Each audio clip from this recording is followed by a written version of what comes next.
बात अब छात्र राजनीति की करते हैं। दरअसल 9 साल बाद होने जा रहे हैं छात्र संघ के चुनाव, जिसमें पहली बार जेएस की एंट्री भी दिखाई देगी। सभी कॉलेजों में उम्मीदवार उतारने की तैयारी जेएस ने कर ली है।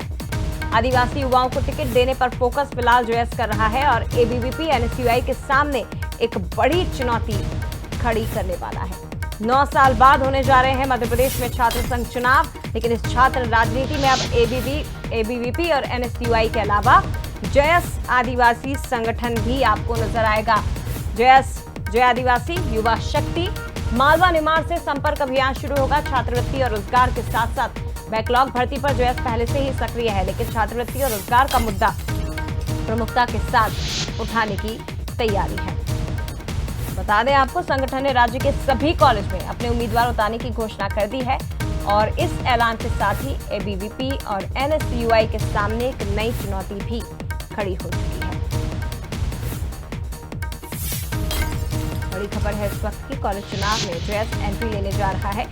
त्रिकोणीय मुकाबला अब एबीवीपी एनएसयूआई के और जेएस के बीच में आपको नजर आएगा।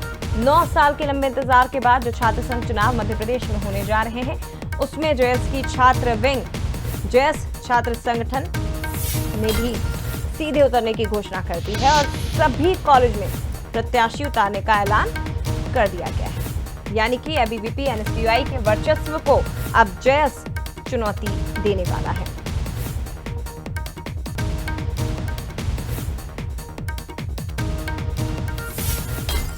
सीधे रुक करते हमारे साथ सहयोगी सूरज शर्मा इस वक्त लाइव जुड़ गए हैं। सूरज, एबीवीपी और एनएसयूआई के वर्चस्व को सीधी चुनौती पूरे प्रदेश में कॉलेज में बताया जा रहा है कि जेएस अपने छात्र संघ चुनाव लड़ने वाला है, अपने प्रत्याशियों को उतारने की तैयारी कर रहा है। देखिए, बिल्कुल हम देख रहे हैं कि छात्र चुनाव की घोषणा के बाद ही अब जहां एक अखिल भारतीय विद्यार्थी परिषद हो या एनएसयूआई हो, इसके अलावा अब जेएस यानी तीसरी पार्टी की एंट्री होने जा रही है। इसको लेकर इंदौर में हमने एक दिन पहले रविवार को देखा, जिस तरीके से जेएस पार्टी की बड़ी रैली थी। राष्ट्रीय अध्यक्ष लोकेश मुजाल्दे ने इस बात की घोषणा की कि अब छात्र राजनीति को लेकर भी जेएस आगे बढ़ रही है और छात्रों के हितों को लेकर भी कहीं न कहीं कॉलेजों में उसका इंटरफेयर रहेगा।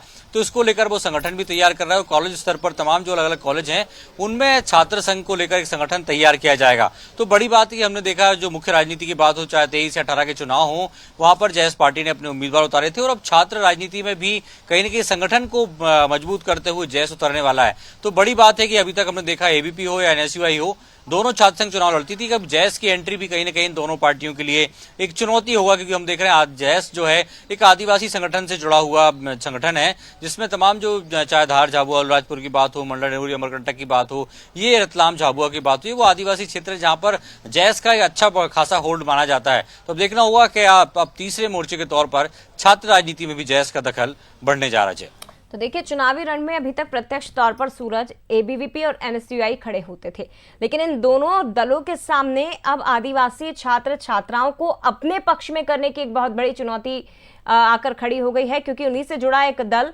जो चुनावों में खड़ा होगा और सीधे एबीवीपी और एनएसयूआई को चैलेंज करने वाला है। फिलहाल बहुत धन्यवाद आपका सूरज, तमाम जानकारी हम तक पहुंचाने के लिए।